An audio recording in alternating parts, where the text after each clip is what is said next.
No matter how long a person has been farming or where they farm, most U.S. growers agree farming has changed over the last 10, 20, and 30 years. I grew up on a farm as a boy that if we could raise 35 bushel corn, that was very, very special.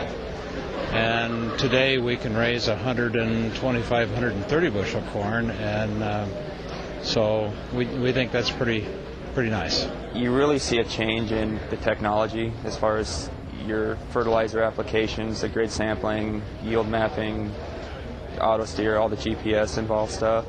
The genetics have come a long ways. Even within 10 years, the soybeans have come up in yield well 100%. They've doubled in yield on the type of ground. A lot of that alkali soil and stuff like that, it's become more resistant for it, and it's really come a long ways.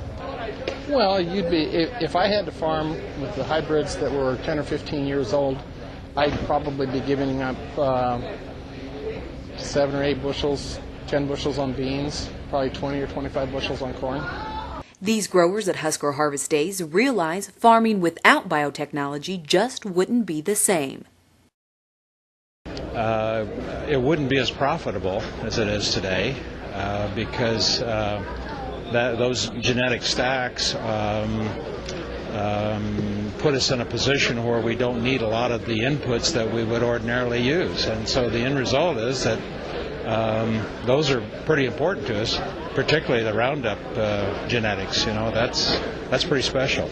Makes a bad farmer look good. Be pretty tough. You know, a person would have to stick a lot more money into it. There'd be a lot more risk involved.